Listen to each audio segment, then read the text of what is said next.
أعوذ بالله من الشيطان الرجيم بسم الله الرحمن الرحيم الحمد لله رب العالمين والصلاة والسلام على سيدنا محمد وعلى آله وصحبه أجمعين أما بعد Ассаламу алейкум ва рахматуллах, уважаемые товарищи.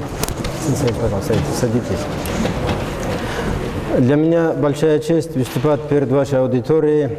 Наверное, это символично, что я по поводу выпущенной своей монографии выступаю первыми именно перед вашей аудиторией. Символично заключается в том, что монографию, которая была выпущена мною буквально недавно, одним из рецензентов, самым продуктивным, самым эффективным рецензентом этой монографии был Максуд Хаджи рахмаллаху та'ала, бывший ваш директор. Он, наверное, то, что бывший, он, наверное, всегда останется таким директором в наших сердцах. И буквально, когда я ему давал свою монографию на рецензирование, я думал, наверное, человек очень занятый, каждая минута у него на счету, наверное, где-то недели 3-4 придется ждать. Каково было мое удивление, я ему давал монографию после обеденного намаза здесь в пятницу, и в субботу в обед он меня приглашает, если говорю, у тебя время есть, заглянь ты ко мне. Я зашел к нему, он фактически за ночь всю монографию рассмотрел, общим объемом 223 страницы. Он делал мне очень ценные замечания в такой деликатной форме, что я даже не ощущал, как будто бы эти замечания, как хорошие советы. И действительно, совершенно другой вид приобрела монография после таких его таких ценных таких советов. Одним из таких первых, куда давал монографию после устаза, после муфтия, это был Мухаммад Заид Хаджи, который ваш директор, и он тоже говорил, нужно будет организовать встречу со студентами. Я с удовольствием этим воспользовался, фактически нигде еще публично о своей книге не говорил. Вот получается, вот я сегодня первым как раз пришел в вашу аудиторию. Цель не является, когда я еще монографию выпускал, здесь не было никакой цели, кроме как чисто просвещенческой. Об этом я и с самого начала намерения тоже такое было. Но сегодня у меня было намерение как-то показать вам вкратце содержание монографии в виде снимков, слайдов. Наверное, в этом тоже символика какая-то есть. Если, допустим, я вам показал бы снимки, графики и так далее, какие в монографии есть, он в какой-то мере потерял бы вот интерес ваш, и у нас даже не получилось открывать ее здесь по этой программе, которые здесь имеются. Только сейчас у себя на кафедре у меня так она появлялась. Ну, я вкратце расскажу, почему эта монография была написана, с какой целью. Общий вид у нее имеет вот такой, название монографии такой, научно-медицинской основе ритуалов ислама. Начиная в монографии, в этом томе как бы 3 книжки. Первая книга называется «Вуду», чисто относится чисто к омовению. Вторая глава этой монографии – это намаз как код совершенства. И третья книга в этой монографии о крупных мелочах. Фактически, какова была мотивация написания этой монографии? Когда мы рассматривали учебники по гигиене, написанные самыми разными авторами, достаточно выдающимися корифеями медицины, всегда в начале любой дисциплины указываются исторические предпосылки возникновения той или иной дисциплины, как она возникала. А вот об исторических возникновениях дисциплины гигиены, эпидемиологии ни в одном месте мы не находили хоть одной строкой написанное, что ислам был предвестником возникновения, фактически основой возникновения этих гигиенических навыков. Потому что если бы было бы там сказано что-то про ислам, потом пришлось бы ее раскручивать подальше и так далее, получалось бы фактически нет ни одного аспекта нашей жизни, где бы не было бы пронизано исламом. Иначе говоря, ислам уже выступал бы уже не просто как религия, а вот как образ жизни всего населения. И если бы люди знали бы реальные ценности этого ислама, под давлением народных масс во всех странах все правители были бы вынуждены в законном порядке вести ислам насильственного сверху, потому что это настолько ценное явление оказалось, что не оказалось ни одного аспекта, ни одной стороны нашей жизни, которой исламом не было бы предусмотрено. вот перед тем, как сюда прийти, вчера у меня была еще встреча с корейскими врачами. Они должны были в ближайшее время сюда приезжать. Почему корейским врачам? Потому что их методика лечения, суджок-терапия, рефлексотерапия, это очень сильно со всех сторон охвачено в наших омовениях, в нашем омовении. Я у него спрашивал, если в корейской медицине, в китайской, в японской медицине, которые им известны, в этих медицинах, методика не просто лечение больного, а есть ли какие-либо методики в их медицинах, в их традиционных медицинах, чтобы человек не болел вообще, чтобы у здорового человека здоровье еще улучшалось, начиная с 7 лет, кончая до преклонного возраста.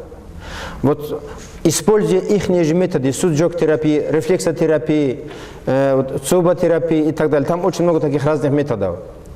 Он так долго задумался, он сказал, у нас, говорит, такого не проводится, чтобы повысить коэффициент полезного действия, умственной работоспособности, физической работоспособности, отдыха и так далее. Вот такой методики стройной, как таковой, у них нет. Я потом у него спрашивал, а вот если иметь в виду те так называемые точки агрессии, коренные точки, которые расположены именно в зоне омовения, вот методика воздействия именно на эти точки, только для того, чтобы человек не болел вообще. Такие системы есть. Он тоже как-то говорил, нет, у нас таких нет, мы их используем только для лечения. А у нас фактически, когда мы смотрим, когда вот со стороны смотрим на омовение, намаз, на сивак, вообще поворот в сторону Кааба, все, под всеми этими явлениями оказалась очень широкая, основательная, научно-доказательная база. Маленький такой пример, вот, казалось бы, мы часто как-то, не то что пренебрегаем, как-то особо не обращаем внимания, когда мы садимся кушать, просто сидим, отдыхаем, спим, не говоря даже о молитве. Мы как-то редко думаем, надо бы как-то сидеть все время, повернувшись в сторону Кааба. Почему именно так? Действительно, уже сегодня есть научные данные, доказательства, и доказательства открытия не мусульманскими учеными.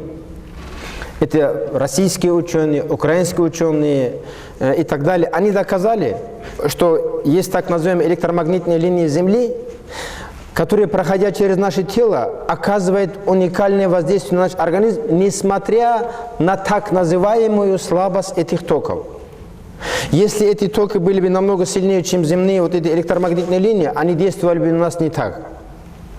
А вот когда мы повернувшись в сторону Кааба находимся, оказывается, они проходят через наше тело. Именно таким образом, упорядочивая функциональное состояние на клеточном уровне, на клеточном, органном, организменном, целом, человеческом, полностью таком уровне. А потом, когда уже копаешь в литературе, находишь основания для того, чтобы поворот в сторону Кааба, это еще было в древней индийской аюрведа. У них такая методика лечения есть, там было знакомо. Дальше, когда смотришь, еще больше находим, когда мы совершаем сивак, это вовсе, я забыл об этом сказать вам, фактически, хотя книга на монографии стоит фамилия моя, здесь в этой книге, можно сказать, практически нету ни одного предложения, которое является чисто моей выдумкой, что ли. Это все взято из религиозных, из научных, из учебных таких источников. Вот возьмем, к примеру, сивак. Часто я об этом говорил, некоторые, может быть, смотрели, некоторые, может, читали про сивак. Наш земляк Мухаммад аль-Караки, секретарь имама Шамиля, он еще в те годы написал, при совершении сивака человек предупреждает возникновение 75 различных заболеваний в организме. Ну, я помню, это как раз написано в книге «Шарх аль-Мафруз». Многие из вас, наверное, читали. Кто не читал, у вас есть еще возможность дальше прочитать. Вот когда там в разделе «Омовение и намаз», он там как раз так и пишет об этом. Как только человек совершает сивак, он таким образом предупреждает возникновение 75 различных заболеваний. Буквально 3 года тому назад американские ученые еще установили, если даже мы ничего не кушаем, мы знаем, вот какие есть рекомендации совершения сивака, какие есть хадисы пророка Мухаммада саллаллаху алейхи ва саллям относительно сивака. Если мы даже долго не разговариваем, рекомендуется совершить сивак. Если мы долго после еды сивак совершаем, фактически нету такого времени, где это часто не совершалось бы. Его настолько часто рекомендовали совершать сивак, он даже говорит, я даже, если бы, говорит, не было бы, если бы я не боялся бы, что это будет трудно в моей уме, я бы его сделал бы обязательным. Вот совершение сивака. Даже когда мы не едим, налет, который образуется на границе зубов и десен, оказывается, содержит такие болезнетворные микробы, вызывающие пневмонию. Это недавно американские ученые там открыли это все. Это даже у нас было периодически печатано, медакадемия было напечатано. Я даже специально этот фрагмент, даже и в книге тоже его напечатал. Американские ученые открыли, что это налеты появляется пневмокок, вызывающий тяжелейшую форму пневмонии. И, как правило, люди старческого преклонного возраста после этой пневмонии умирают. Помимо всех прочих таких известных фактов. Или, скажем, казалось бы, какое отношение имеет сивак, например, к пороку сердца? Оказывается, все-таки самое прямое имеет. Человек, когда совершает сивак, он таким образом усиливает питание пульпы костной ткани с помощью массажа. А возникновение кариеса, оказывается, возбудитель кариеса, возбудитель ангины, и в конечном итоге вызывающие возникновение ревматизма, это один и тот же возбудитель. Бета-гемолитический стрептококк в группе альфа. Оказывается, этот же возбудитель, который вызывает ревматизм, он в конечном итоге вызывает осложнение сердца в виде пороков. Видите, только одно совершение сивака от скольких бед нас спасает. Я уже не говорю, просто даже если даже только на один сивак мы сегодня потратили бы время, я уверен, мы это время не успели бы это все охватить. Здесь в книге на нескольких страницах написаны названия болезней, названия симптомов, которые возникают у человека, если он не будет совершать сивак. А если будет совершать, как он будет их устранять, тоже здесь написано. Просто будет у вас возможность, прочтете. Дальше относительно омовения. К сожалению, у меня еще этот тираж этих книг еще полностью я не получил. Несколько, 20, где-то около экземпляров получили, и некоторые товарищи, которые получили, один из наших проекторов сказал, слушай, говорит, мне, говорит, сказали, что такой, мол, строгости нету, говорит, необходимости соблюдать при совершении омовения, мол, чтобы обязательно соблюдали направление движения рук во время омовения, во время, особенно когда моем руки до локтей, когда вот так моем уши и так далее. Просто, говорит, достаточно, чтобы до этих мест, в общем, дошла бы вода. Он говорит, ну вот сейчас, мол, я прочитал эту книгу, я, говорит, понял, что так как, говорит, наши старики, говорит, не говорили, такая самая правильная. Я вам хочу советовать, что вот именно по опыту прожитых мною лет, хотя вы, наверное, все соблюдаете, конечно, правильно вот правила омовения, все-таки, когда у вас будет время, особенно, ребятам часто я советую, со всеми, которыми я знаком, чтобы они смотрели для себя, как совершает омовение Хас Мухаммад Хаджи и как он совершает молитву. Вот это можно было бы рекомендовать в качестве инструктажа, профилактики всех страшных таких заболеваний для всех людей, не только даже в плане религиозном. Вот соблюдение правила омовения, так как написано в наших книгах, особенно в Шарх аль-Мапрузе, как нам рекомендуют наши устазы, как наши старики нам рекомендуют, это можно своего рода назвать высококвалифицированный инструктаж по упорядочению циркуляции энергии в человеческом теле. А вот эта энергетика, которая циркулирует у нас в теле, они как раз таки влияют на формирование мыслительного процесса, на повышение контроля разума нашего над нашими желаниями. Даже когда, забегая вперед, хочу сказать, даже мы когда вот четками работаем указательным пальцем, площадь, активизируемая от сигналов, идущих от указательного пальца в коре больших полушарий, практически равняется площади, которая активизируется от всего корпуса нашего тела, который неомываемая часть.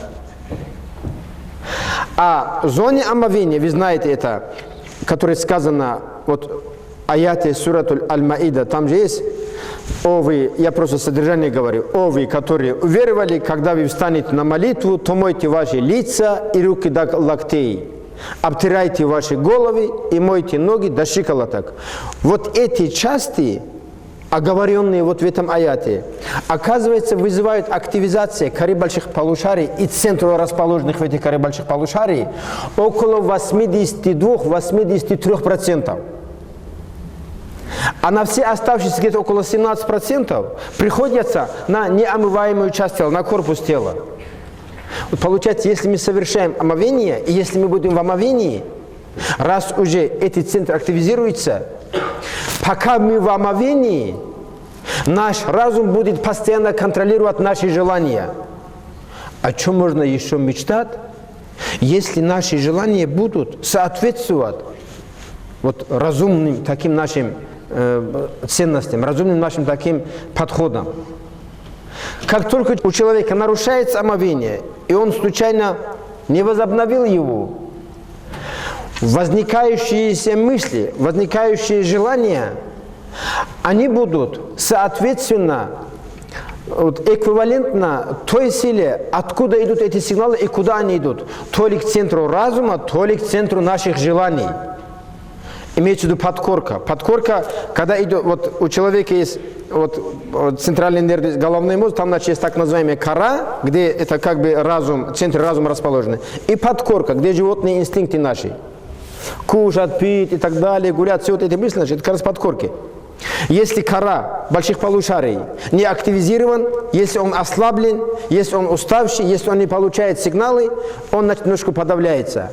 А если при этом центр желаний получает сигналы, видим, скажем, что-то такое, непотребную пищу, скажем, или какие-то вообще запретные даже, там, пиво, алкоголь, все прочее и так далее. Желание может возникнуть питье, потому что разум не контролирует эти желания. Видим, что время намаза наступило, а тем не менее, слушает какую-то музыку. Значит, он находит себе оправдание, как бы так больше слушать этой музыки, потому что разум уже, он как бы в спячке. Вот в таком состоянии, вот такое состояние мы превращаемся, как только мы нарушаем омовение, как только у нас омовение нарушено. Если мы тут же совершаем омовение, все, у нас уже происходит фильтрация мыслей даже. Формирование самих мыслей у нас так происходит. В общем, и кроме того, когда вот так рассматривал, это вот в зоне омовения оказывается расположены, об этом часто я раньше говорил, в книге тоже об этом написано, если по всему телу у нас разбросаны 693-697 точек, 66 точек это самые сильно действующие точки, которые подходят для излечения практически всех таких серьезных заболеваний. Вот эти 66 точек тоже расположены у нас именно в зоне омовения. То есть, если быть более точным, из 66 точек, 61 точка находится именно в зоне обязательной зоны, в зоне обязательного омовения, и 5 из них еще находится в зоне рекомендуемого омовения. То есть, если мы будем мыть ноги, как рекомендуется, до колени, значит, эти все 66 точек будут охвачены. Таким образом, через эти 66 точек фактически достигаем такой профилактический эффект предупреждения возникновения заболеваний. Это то, что касается, скажем, омовения. Вот мы же как только намерение омовению сделаем, если человек уже в течение 40 дней совершил омовение, он уже автоматически уже приходит даже на другой уровень мышления совершенно. У него органы, все системы органов работают на более высоком уровне. За короткое время они достигают больший эффект. Быстро входит в состояние хузура. Потому что только в течение 40 дней, если человек постоянно находится в омовении, он уже не сможет, если человек в течение 40 дней будет в омовении, у него будет ощущение, если он случайно, если у него омовение нарушилось, он не успел возобновить, у него будет уже ощущение, как будто бы он весь в грязи. Уже потому что тело чувствует, когда омовение, он совершено на другом уровне, интеллектуальном уровне. Потому что человеку очень трудно будет переходить из состояния супермена в состояние нормального, такого рядового человека. Вот фактически человек, который омовение, он интеллектуально в каком-то суперменском каком-то этапе находится. И вот когда он уже в состоянии быстро входит в состояние хузура, все прочее и так далее, когда человек уже, все органы системы подготовлены, они уже готовы, человек уже намеревается совершить омовение, то есть совершить намаз. И вдруг, он совершает, нет, намерение. Я немножко сокращенно прохожу, это относительно омовения, потом нужно говорить кое-что об молитве тоже, с точки зрения медицины именно. Вот представьте себе, что такое намерение, и почему намерению придается такое значение в исламе тоже. Я узнал после того, как поднял литературу различных таких систем, и кое-чем физиологии ознакомился, и там гистология, биохимия и так далее, и все прочее. Оказывается, если человек намеревается что-то совершить, и если он глубоко об этом осознает, в организме человека вырабатываются так называемые эндорфины, по-другому еще их называют гормоны счастья, которые по своему силе действия десятки тысяч раз сильнее, чем морфий. Ну, в доказательство можно привести исторический такой прием, исторический факт. Когда Али Сабр разъяллаху анху, когда в него попала стрела во время газаватов, а арабские стрелы, вы знаете, это то, что рассказывал мне мой духовный наставник Абдул-Хамид Хури, рахмаллаху та'ала. Вот он сказал, когда, говорит, в него попала стрела, хотели его вытащить оттуда. Это крючкообразные, вот арабские стрелы, они в отличие от других стрел, они еще имеют как рыболовную такую крючкообразную такую форму. Когда хотели вытащить, он, оказывается, попросил оставить ее до начала молитвы. И после совершения молитвы он спрашивает, почему вы не вытащили стрелу? То есть, когда у него ковыряли страны, когда вытаскивали стрелу, он это не ощутил. Потому что во время молитвы он в состоянии был в таком хузуре, что он ничего абсолютно не ощущал. Вот еще подтверждение этому можно сказать, вот высказывания и гипотезы сегодняшних ученых. Вот у академика Шамиля Гимбатовича, наверное, вы знаете его, который у него там, он и в Дагдизеле работает, он очень известная личность, он академик Космической академии наук и так далее. У него есть даже там была такая формула, я когда случайно вместе с товарищем, когда оказался у него в лаборатории, там у него была такая формула, называлась она «Состояние безобразного состояния».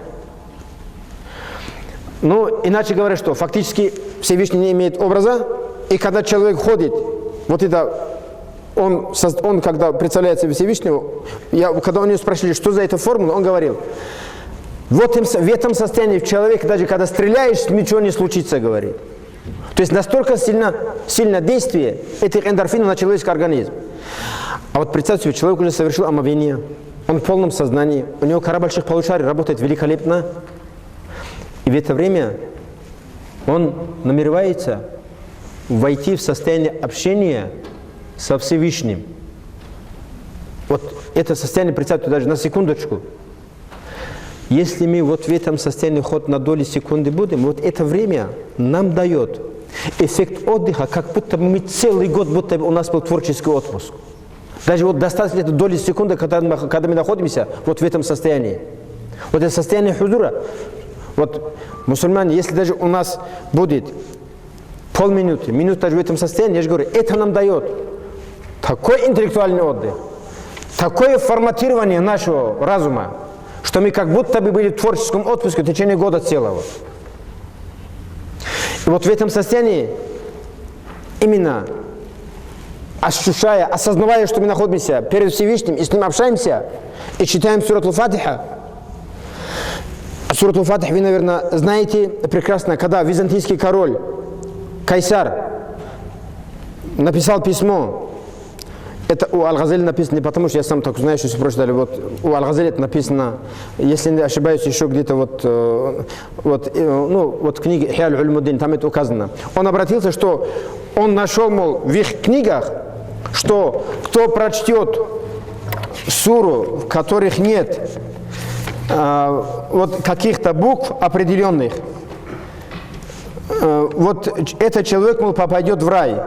Что за, мол, эта сура? Вот, и он говорит, в наших книгах, говорит, мы этого не находили. Где, говорит, это самое, как, говорит, его можно найти? Может быть, говорит, в ваших книгах это все написано. И находящийся в это время рядом с ним человек говорит, это, говорит, о халиф правоверных, это же, говорит, сурат Аль-Фатиха.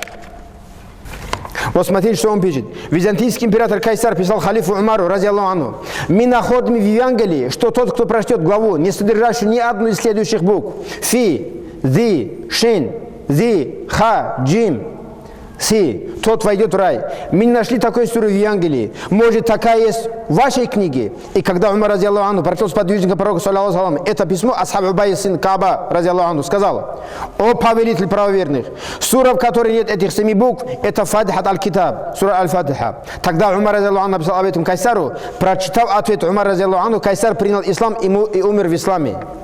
Хотя мы немножко перескочили вот относительно чтения сур в различные время суток, в том числе, когда мы Фатиху читаем. Каков может быть с научной точки зрения механизм этого воздействия? Мы знаем, что любой голос, любой звук имеет так называемые частотные характеристики в организме человека. Эти частотные характеристики, они имеют от инфразвуковых колебаний ниже 16 Гц до ультразвуковых колебаний. Оказывается, такие же частотные характеристики имеет каждый наш орган. Сердце, селезенка, все прочее и так далее. Например, сердце имеет частотные характеристики 4, 6 и так далее, все прочее. И в зависимости от того, какие частотные характеристики у нас возникают, у различных органов и систем, начиная от коры больших полушарий, кончая даже мизинцем левой ноги и так далее, у всех органов и так далее, или повышается эффективность работы, или понижается. Если при чтении такой суры, как положено, если мы его читаем, и мы, вот эти звуковые колебания, которые возникают у нас, они вызывают активизацию тех систем органов, ответственные за синтез так называемых эндорфинов в организме, тогда становится легко понятным, почему у нас многократно повышается работоспособность в организме.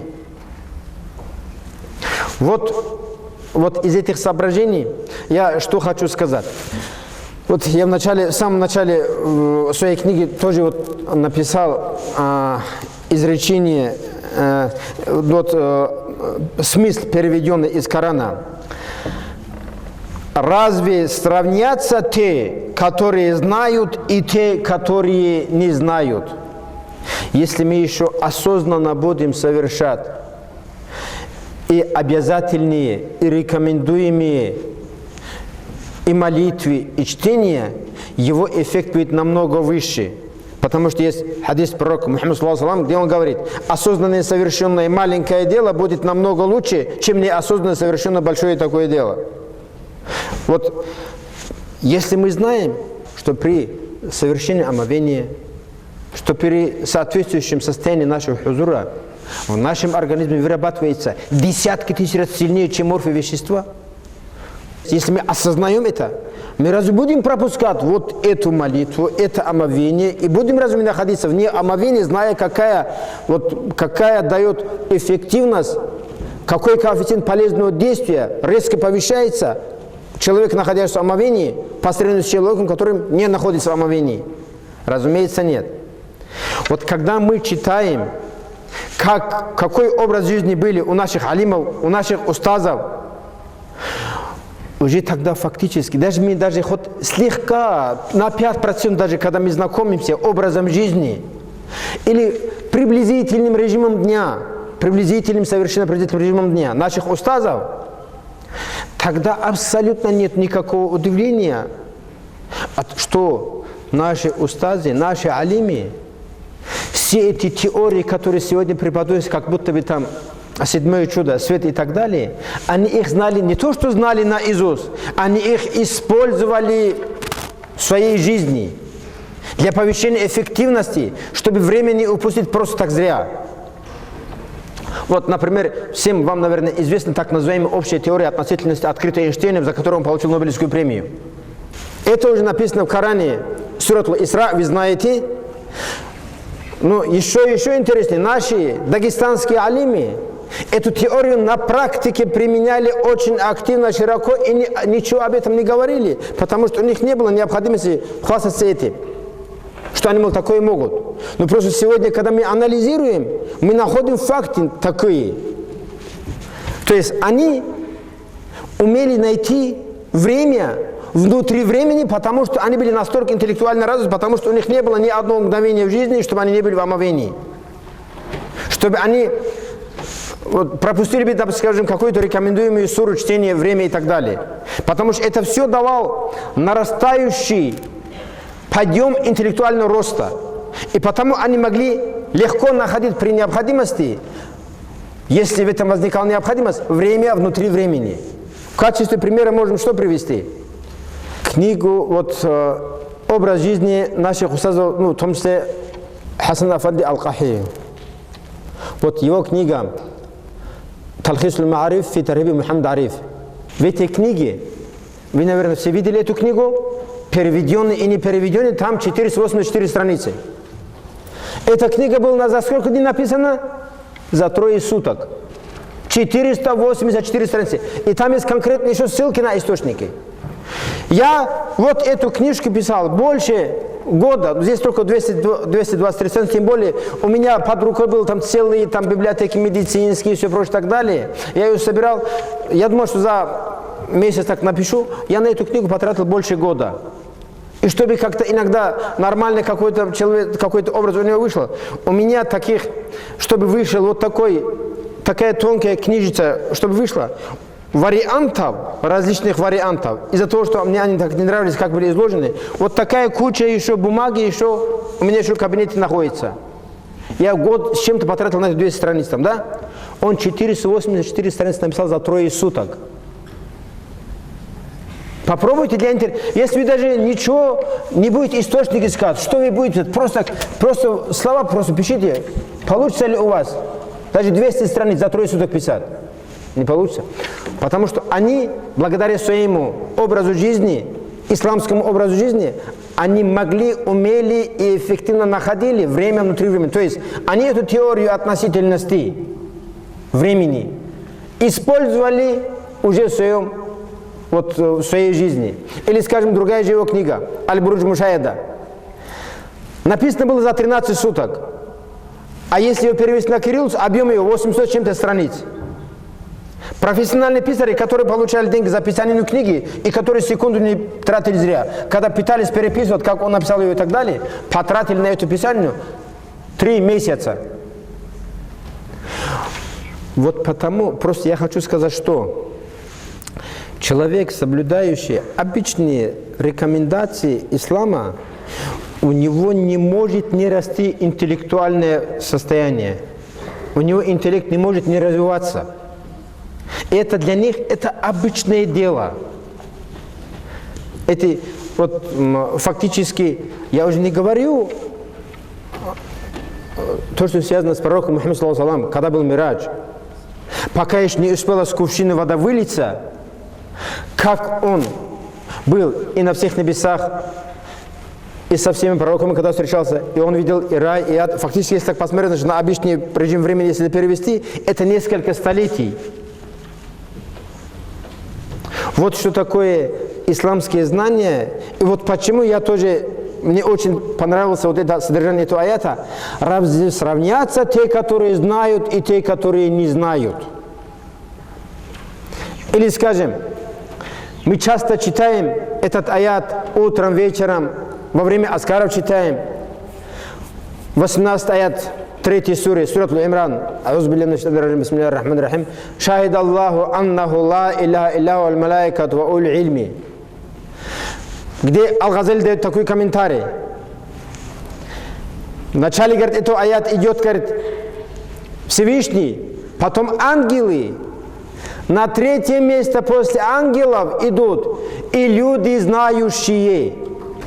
Вот как ценится в исламе знания. И зная, что вот так ценится в исламе знания, конечно, непростительно нам, когда мы, сложа руки, сидим, мы не нуждаемся в агитации, чтобы мы совершали омовение и намаз для того, чтобы мы знали его пользу. Мы не ради этой пользы совершаем. Мы не ради здоровья, которое здесь получаем, совершаем омовение, намаз и так далее. Мы это совершаем, потому что это фард, потому что ради Аллаха. Но это осознанное совершение намного ценнее. И тогда, когда у нас возникают различные дебаты, дискуссии с людьми другой веры или вашими людьми, которые просто отвергают это все, вот в это время нам наши знания очень бывают нужны. Давайте лучше, наверное, время как-то оставить друг на честь, если вопросы так возникнут. Потому что всю книгу когда пересказывать здесь так невозможно. Но я что хочу сказать. Хотя я же говорю, в этой книге, хотя фамилия автора у меня идет как автора, я бы не мог официально, в общем-то, я бы не назвал себя здесь автором, потому что я всего лишь составитель из различных источников, вот собрал все эти данные и давал ту стройную форму такой степени, в какой я был способен. Конечно, мне выход этой книги очень много народу помогали, очень много было таких доброжелателей. Вот это меня все время стимулировало. И фактически я пытался ее писать так, как у меня получилось. Но потом, когда она уже выйдет уже в соответствующем тираже, вы когда посмотрите, я думаю, вы, читатель, наверное, оцените как надо.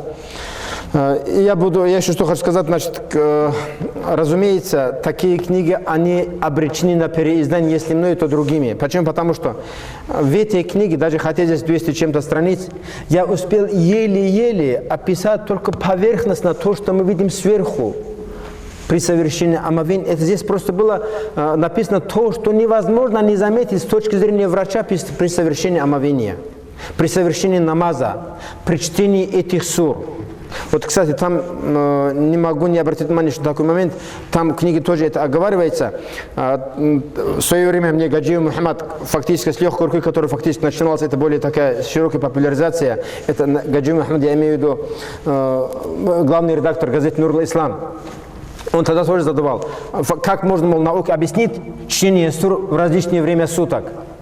Вот с точки зрения медицины есть такое. Оказывается, у нашего каждого органа, сердца, селезенки, печени, желудка, кишечника, желчного пузыря и так далее, там, да, головного мозга, легких, у каждого из этих основных органов, это у китайской медицины это называется ин-органи, ян-органи, у каждого из этих органов есть часы активности и часы пассивности. Вот если мы посмотрим, какие часы, что нам рекомендовано читать, допустим, сурат Ясин нам по утрам рекомендуют читать, там, да? Амма вечером, сурат Наба, сурат Вакия после вечерней молитвы, Табарак, сурат Мурк после ночной молитвы, там, да? По пятницам нам до обеда нам рекомендуют читать сурат Кафи. Вот если мы посмотрим на эти суры и посмотрим с точки зрения медицины, что же это нам дает, оказывается, благодаря вот этим звуковым колебаниям, которые возникают в нашем теле при чтении этих сур, вы же знаете, как нам рекомендуют читать Коран, то есть тартилем, то есть чтобы мы сами слышали свой голос. Вот эти колебания звуковые, вот эти частотные характеристики вызывают резкое повышение коэффициента полезного действия каждого из этих органов, когда они нуждаются в поддержке. Вот на это тоже, то есть я имею в виду не только из-за этого, но это в том числе, который оказывает эффект от чтения этих сур. Или, скажем, вы знаете относительно сурат Кафи и хадис пророка Мухаммада, что человек, читающий или 10 первых аятов, или 10 последних аятов сурат Кафи, будет защищен от антихриста. Сегодня для этого даже есть и научные доказательства. Но я боюсь, что это слишком такая широкая тема. Может, какая-то другая тема будет, если, то есть другое время, когда будет, значит, об этом здесь я в книге писать не шло, потому что занимал слишком много места. Но сегодняшние научные данные, которые уже доказывают, и то, что опубликовано в интернете, дают основание действительно на научно-доказательной базе можно доказать, что почему эти аяты этой суры препятствуют, чтобы на нее антихрист не действовал. Имеется в виду, что даджал на нее, чтобы не мог действовать. Ну, я, наверное, завершу вот вкратце свое изложение. Если будут вопросы, я буду готов отвечать на ваши вопросы. По мере своих знаний, конечно.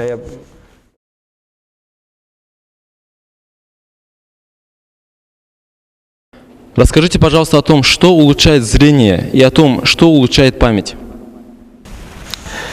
Ну, я думаю, в этом плане вам будет очень полезно встретиться с вашим, ну, не только с вашим, но с нашим общедагестанским врачом, мусульманским врачом.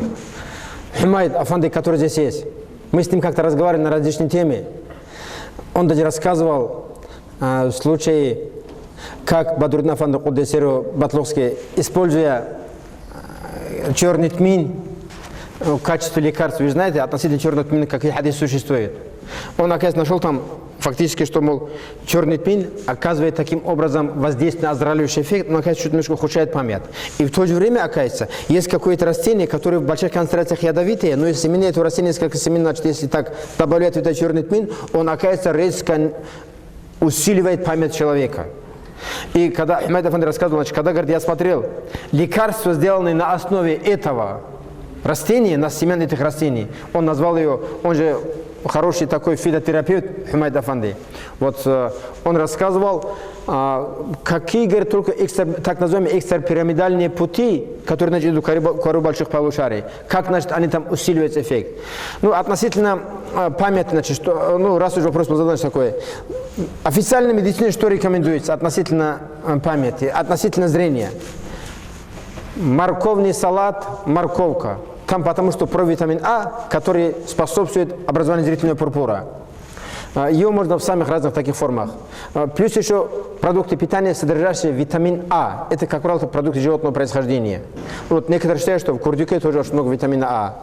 Вот, потому что они являются антиоксидантом и зрительным пурпуром. Относительно памяти, конечно, для людей, обучающихся, я и порекомендовал, конечно, вот, тем более у вас, наверное, надеюсь, давления нету, почка работает нормально, все прочее и так далее. Вот по утрам крепкий кофе с молоком. Вы знаете, Сауду Хадис Мухаммад Худдайсиру, он рано утром вставал, он сам заваривал кофе для своих муталимов и давал его вместе со сливками своим муталимам. Почему? Потому что кофе вызывает, ну, конечно, всегда быть в омовении, это в первую очередь. Один из таких его муталимов, сейчас не буду говорить, я просто книги тоже написал, потому что я с ним еще договаривался и так далее, что можно ли говорить его имя это или нет. Один из его муталимов, который не пускали даже в обычную школу, мол, ты еще так, ну, ему сказали, иди лучше в вспомогательную школу, мол, тебе сюда нельзя. И когда Сауду Хадис Мухаммад его увидел, говорит, чем занимаешься? Он говорит, да вот, говорит, ничем не занимаюсь, говорит, хожу и так далее. Говорит, давай, говорит, будешь заниматься ильму. Ну как, говорит, ильму заниматься, если даже меня в школу не пускают? Ничего страшного, только будь все время в омовении. Сегодня этот человек в Дагестане один из выдающихся халимов. Я просто, мало того, он еще директор одного из институтов. Ну, он говорит, с того времени, говорит, ему еще 7 лет не было. Я, говорит, с того времени, говорит, фактически не помню время, чтобы так он не был в омовении. Когда человек в омовении идет по неволе, даже без его нажима идет коре больших полушарий, постоянно заставляет делать человека только полезное. Плюс, конечно, крепкий чай, кофе, вот эти моменты. Поменьше, особенно перед сном, слишком плотно нельзя есть, потому что они отвлекают кровь от коры больших полушарий, значит, это ухудшает питание коры больших полушарий. Когда человек занимается умственным трудом, когда он что-то пишет, читает и так далее, или перед этим нужно обязательно сладкий кофе, сладкий чай, потому что глюкоза является непосредственным питанием для мозга. Это тоже надо учитывать. Непосредственно перед чтением надо избегать плотной пищи. Плотная пища всегда, отвлекая кровь от коры больших полушарий, ухудшает умственную деятельность. Всегда легкую пищу и содержащую глюкозу. Как раз следующий вопрос именно в тему, как можно сказать. С точки зрения медицины, чем вызвано обострение желания к чревоугодничеству? И как этот инстинкт притупить? Ну, в общем-то, наши студенты уже на 2-м курсе проходят это все. Как только наступает время еды, и если человек уже приучил любое время, он скажет, вот назначил какой-то час, если он это в течение недели, одной и той же он как-то пищу принял, именно в эти часы у него выделяется такое залповое выделение желудочного сока происходит. Все, что из желудка уже использовано, значит, желудок уже, чтобы сам себя не переваривать, значит, у человека, как говорится, возникает чувство голодания. Но если, конечно, он хочет притупить этот голод, не применяя плотную пищу, можно, опять-таки, крепкий чай, кофе с молоком и так далее. Можно побольше молока использовать. Молоко, он вообще рекомендуем среди продуктов. Он продукт, который 85-87%, который усваивается. Он тоже очень хорошо сбывает. Я вот, например, когда по ночам остерегаюсь, потому что я уже по возрасту уже быстрее набираю вес, чтобы много вес не набирать, я ночью, значит, тоже беру большие 2 чашки молока или кефира пью. Хорошо снимает голод и успокаивает желудок тоже. Ну, чем вызвано? Конечно, только усиление. Вызвано тем, что вы молодые. Молодому человеку хочется побольше кушать, расти и так далее. Вот это тоже немаловажный эффект. Значит, организм здоровый, раз уже требуется чревоугодничество. Только надо смотреть относительно, я чуть не забыл. В одном из таких передач «Что, где, когда» там был такой вопрос. От какого греха мусульмане освобождаются, принимая рекомендуемую позу во время еды? То есть, значит, сидя на левом колене, приподнятым правым коленом. Потому что при таком положении, это ислам рекомендует именно так принимать пищу, оказывается, при таком положении мы 1/3 желудка прижимаем которые необходимы для переваривания пищи. А человек, когда кушает, чтобы чувство голода прошло, с момента приема пищи еще должно пройти еще минут 20, пока это всосавшиеся продукты питания дошли до продолговатого мозга. Потому что мы начинаем кушать, пока мы чувство голода имеем, а оно никак не доходит, потому что мы все еще едим. Если мы будем вовремя останавливаться, то есть пока чувство полноты желудка не будет, чувство полноты желудка наступает намного быстрее, если мы будем в этой позе сидеть. Вот чтобы немножко отодвинуть это чревоугодничество, принимайте пищу так, как рекомендует ислам. Вот, пожалуйста, все проблемы. Машаллах. Следующий вопрос. Ну, как бы два вопроса можно объединить в один. Расскажите, пожалуйста, о влиянии пения, вот в скобках указано именно мавлидов, и зикра на человека. И следующий вопрос о влиянии нецензурной речи на слух человека. Ну, вообще, слава Богу, относительно влияния нецензурной речи уже есть публикации, написанные даже не мусульманскими учеными. Это очень, то есть, ну, начнем с зикра, начнем, вот голландские ученые, одной голландской студентке был задана тема, но это Голландия, я бы не сказал, что их можно подозревать в любви к исламу, да? Это страна, где сами от исламские вещи как-то получают такие большие поощрения. И там студентка доказала, слово «Аллах» вызывает в организме уникальные изменения на уровне психологии, а все, что происходит на уровне коры больших полушарий, это идет как команда всему телу. Когда человек уже вслух произносит Аллах, у него чуть ли не каждая клетка это все произносит. И вот звуковые колебания, имеющиеся вот в этом слове, они соответственно вызывают соответственный положительный эффект по всему телу. Это главная составляющая любой зикра. Аллах, когда мы говорим. Ну, относительно мавлида тоже, фактически. Вот все, любая вещь, которую мы делаем с положительными намерениями, оно не может не иметь положительного эффекта. Вот в моем понимании это. Как можно провести аналогию жизни, когда человек просто вспоминает что-то хорошее, то, что он любит, допустим, своих детей, родителей, но еще больше устазов, сразу и настроение поднимается, и внутреннее состояние какое-то успокоения, удовлетворенности. И то же самое, когда речь идет уже непосредственно о любви к лучшему творению пророку, алейхиссалату вассалям, и к самому Творцу Аллаха, субхану тааля, конечно же, то, о чем вы сказали. Да, вы же видели, наверное, у хаджи, когда знакомятся, а если сказать, что тебя зовут Мухаммад, у этих людей вообще внешний облик меняется. И вот они, когда говорят, вот когда ты отвечаешь, что тебя зовут Мухаммад, они про себя автоматически Мухаммад саллиллаху алейхи вассалям. Вот так они даже повторяются. То есть это фактически это зависит от уровня воспитанности и так далее. Это многое, конечно, зависит, действительно, да. Следующий вопрос тоже очень интересный, и мне тоже интересный. Вам случайно неизвестны методы набирания веса? И какие продукты способствуют этому?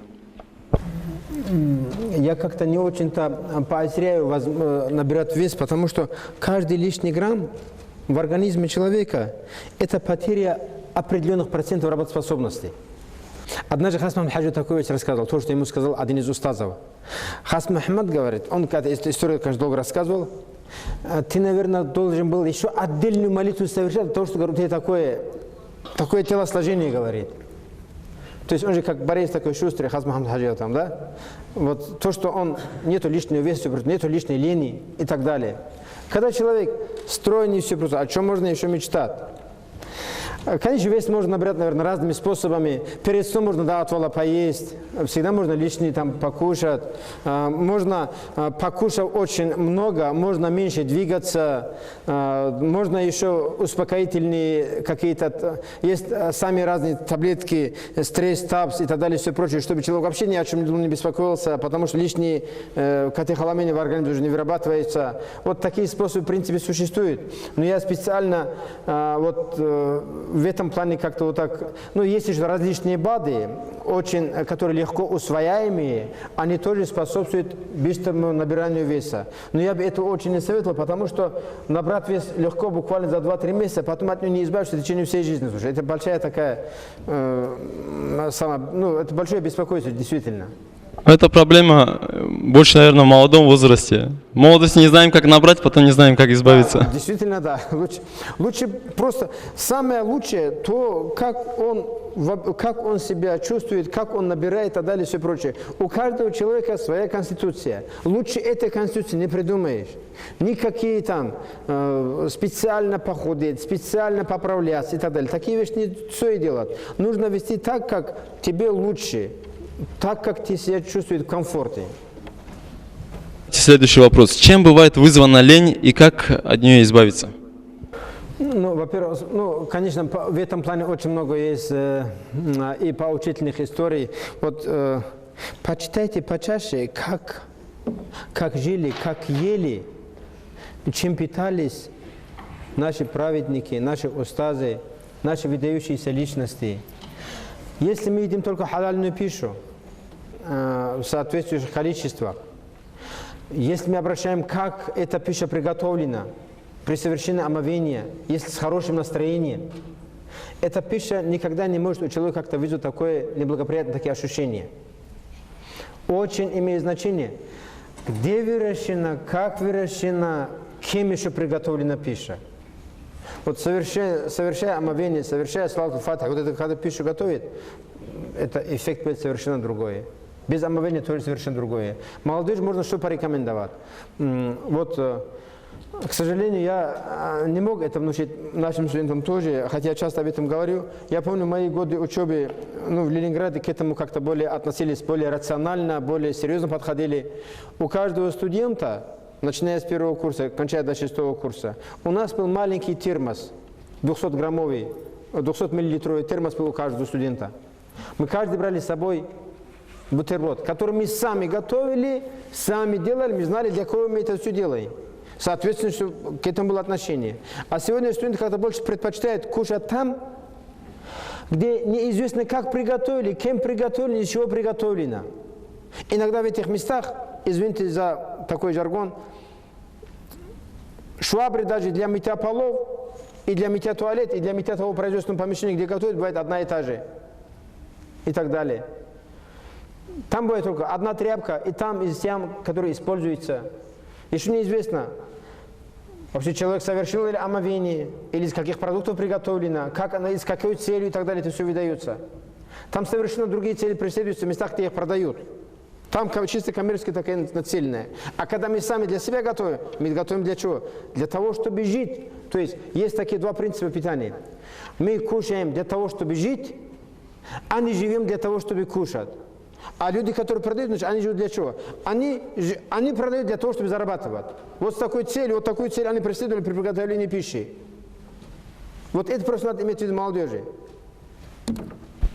После вашего ответа на этот вопрос в голову приходит одна мысль, то, что мы едим. Совершенно верно, да. Я знаю человека, вот не буду говорить его имя, но он говорил, мама, говорит, когда спрашивала, говорит, почему, говорит, ты не ел, говорит, он иногда 3-4 дня не ел, когда у мамы плохое настроение бывало.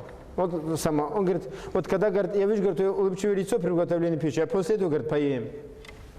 Ну, это вот такие моменты появляются. Что-то, наверное, такой момент есть, то, что молодежь сейчас очень любит, всякие вот эти чипсы, колы и все из этого рода. Я лично для себя, своей семьи запретил категорически это. Ну, совершенно верно, потому что это очень широкая такая тема. Во всех этих продуктах питания добавлено так называемый глутамат натрия, повышающий аппетит. Если эти чипсы никуда не годные, просто то, что ты попробовал, из-за того, что аппетит хорошо возникает, и будешь его есть и есть. Это же рефлекс возникает у человека кушать то, что ему совершенно не надо, абсолютно. Этого не стоит. И еще, сегодня у нас еще народ не в состоянии отличить генно-модифицированный продукт от генно-немодифицированного продукта. Ученым установлено, каждое последующее поколение, предки которых использовали генно-модифицированный продукт, будет несколько раз слабее, чем предыдущее поколение. Но тем не менее, ее широко почему применяют? Потому что это миллиарды, миллионы для этих людей, которые все делают. Смотрите, вот это генно-модифицированный. Ну, у нас, хотя несколько была другая тема, просто не могу об этом не говорить. Картошку эту даже колорадский жук не кушает, а мы с вами ее кушаем. Но это разве не является для нас основанием? Немножко пора уже нам тоже быть чуть-чуть просвещеннее. Когда идем на рынок, там тоже надо научиться. Не зря наш устаз Хайдар Афанди Куддесир в своей книге с болью в душе говорил, что мы забыли, как обрабатывать землю. От того, что мы уже перестали обрабатывать, мы вынуждены покупать то, что другие вырастили. А смотрите, что сейчас сегодня другие выросли. Пойдите на рынок, купите в любом месте яблоки, виноград или что-нибудь другое. Вы там найдете хоть одно червивое яблоко, червивое там, виноград, все прочее. Потому что там такая концентрация яда, что он просто не выживается. А мы еще хотим после этого еще быть здоровыми. И чтобы наши дети были здоровыми. Так не будет. Если вы находите, чтобы вы потом свою зарплату потратили на детей, сами выращивайте, сами кушайте и сами зарабатывайте. Другого выхода просто нету. Даже рыба сегодня, которая продается на рынке, чтобы она хорошо шла, чтобы много денег зарабатывать, особенно озерную рыбу. Что делают? Ведрами добавляют селитру в эти озера, рыба пухнет, и вот ее потом продают. А мы еще, поедая его, мы еще зарабатываем токсический гепатит и так далее. Но я уже не хочу вас немножко пугать этим, лучше об этом. Большая часть молодежи Дагестана страдает от вегетососудистой дистонии и внутричерепного давления. Прокомментируйте, пожалуйста, и с точки зрения ислама это все. Вообще-то, конечно, это чисто моя тема по профессии, которую я там читаю. У нас даже там есть специальная такая тема профессиональной вредности так называемых радиолокационных войск. Эта тема так называлась тогда. Товарищ знает, он окончил наш институт, он прекрасно это знает, по военной гигиене проходе. Этот фактор, который вызывает вегетососудистую дистонию, это было настолько редким фактором в свое время, что мы даже на чтение лексики особо внимания не обращали. Это были только ракетные войска и радиолокационные войска. Сегодня этот фактор, который вызывает вегетососудистую дистонию, этому фактору, воздействию этого фактора подвергаются с момента рождения до смерти чуть ли не 90% населения. Казалось бы, откуда? Сотовый телефон, высоковольтная линия. Вы знаете, есть описание, что под высоковольтной линией медоносная пчела не садится на цветок 15 метров справа и 15 метров слева. А у нас над всеми тротуарами она идет. Микроволновая печь. Утюги наши, которые греются в момент согрева. Электрические плиты. Прикуриватели, которые у нас в машинах часто бывают. Спутниковые антенны. Компьютеры. Это все является... потом вот эти по городам, которые расположены, усилительные электрические подстанции, усилительные подстанции сотовых телефонов. Девочки, просто я вам испорчу настроение по большому счету. Лучше этого не говорить, потому что когда это... Вот потому у ученых сейчас и существует такая рекомендация, обращаясь к молодым. Кто хочет иметь здоровое потомство, и кто не хочет, потом всю свою заработную плату потратить только на лекарства детям, за год до замужества или даже женитьбы, и в течение года после женитьбы находиться за пределами мегаполиса, где все эти факторы в минимуме. Исторический факт. Года 3 тому назад, или 2 тому назад, что не помню. В Италии целый поселок городского типа получили возмещение, компенсации за нанесенный ущерб здоровью от подстанции Ватиканского радио. Подстанция есть же от него. Потому что эти СВЧ поля, оказывается, там показывали, даже крупнорогатый скот спокойно вставать не смог. Он вызвал настолько выраженную дистонию мышц, что они спокойно так вставать не могли. Потому что СВЧ поля так действовали. И так действует, к сожалению. Лучше этого, не знаю. Я же говорю, лучше я буду меньше говорить на эту тему. Там еще более страшное скажу. Ну, не хотел говорить, но придется говорить уже. Вот эти СВЧ-поля, которые из сотовых телефонов и высоковольтных линий, знаете еще что? Намного страшнее, даже рак, чем страшнее рак, то, что он вызывает. Страшнее, чем рак. Оказывается, эти СВЧ-поля вызывают повреждение хромосома, обуславливающего у плода мужской пол. Если при обычных воздействиях факторов среды, при обычных факторах, естественных факторах, всегда мальчику раздалось больше, сегодня уже мы используем такие вещества, после которых уже мальчики и меньше рождаются, и больше умирают, и дисбаланс между мужской и женской половиной становится намного ярче выраженный. И вспомните хадис пророка Мухаммада, где говорили, что как будет меняться отношение мужчины и женщины. Извините, что я так напугал вас, но мы просто не осознаем, мы думаем, что это действует хоть на кого угодно, только не на нас. Вот так мы думаем. Кстати, в этом же плане, в том числе нейтрализация неблагоприятных воздействий этих веществ способствует, если мы как положено, каждой молитве совершаем как положено омовение и будем поворачиваться в сторону Кааба. Потому что в сторону Кааба мы находимся, тоже электромагнитные линии через нас проходят, а накопившиеся воздействия других веществ, они нейтрализуются в этот момент. Вот этот момент совершения молитвы, это все как бы мы отводим от себя. Такой факт существует. Большое спасибо. Вот еще один вопрос остался. При намазе руки складывают на животе, и большой палец левой руки упирается в пупок. Что происходит при этом? Так, и что это дает? И как объясняет это медицина? К сожалению, я такие тонкости, конечно, эту вещь не изучал. Единственное, наверное, я допускаю возможность вот такое благотворное воздействие вот от...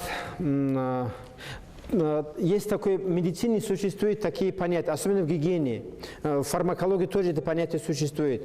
Эффект аддитивности, эффект синергизма, эффект нейтрализации, эффект антагонизма. То есть, когда два фактора, или одинаковые, или разные факторы действуют на человека, иногда они вызывают эффект суммации, иногда они вызывают, значит, эффект антагонизма, значит, одно воздействие, другое ухудшает и так далее, или усиливает. Когда вот так мы, значит, это пальцы вот так держим, вот по каждому пальцу здесь проходят энергетические меридианы, и снутри, и снаружи тоже проходят. И вот таким образом, когда мы держим, видимо, все-таки прохождение, вот циркуляции энергии по человеческому телу, мы здесь, видимо, как-то способствуем ускорению его. И почему именно в области живота? Потому что здесь находятся другие так называемые море энергии с точки зрения китайской медицины. Я просто так предполагаю, что это таким образом усиливается положительное воздействие всех вот наших ритуалов. Это мое гипотетическое такое мышление. Но полностью серьезно ответ на эту тему я так исследование не сделал, и так не могу я. Еще такой вопрос. Скажите, пожалуйста, как можно вылечить глазное заболевание кератоконус? Нет, лучше, конечно, лучше по этому поводу обращаться к врачам, офтальмологам. Я не специалист, я эти вещи не знаю. Лучше вот... Но смотрите, как восхвалена, я не потому, что я медик, он медик, это все говорю, это не потому, что у нас такое корпоративное такое сообщество, так мы говорим. Высказывание имама Шафии, разделу анху. Аль-ильму ильмани, ильму адьяни ва ильму абдани. Есть только две науки. Наука, иначе говоря, врачевание и все остальные наука. Потому то, что говорят врачи, это тоже значит, это рекомендованная наука. Потому лучше пойти к тем врачам, которые специализируются в этой области. Лучше у специалиста кое-что есть. Ну, скорее всего, подразумевался такое, что именно с точки зрения ислама, есть ли какие-то альтернативы обычному лечению у офтальмологов? Ну, я посоветую Хумайду Афанди обратиться, у него в книгах... Нет, имеется в виду, в любом случае, конечно, у офтальмологов, да?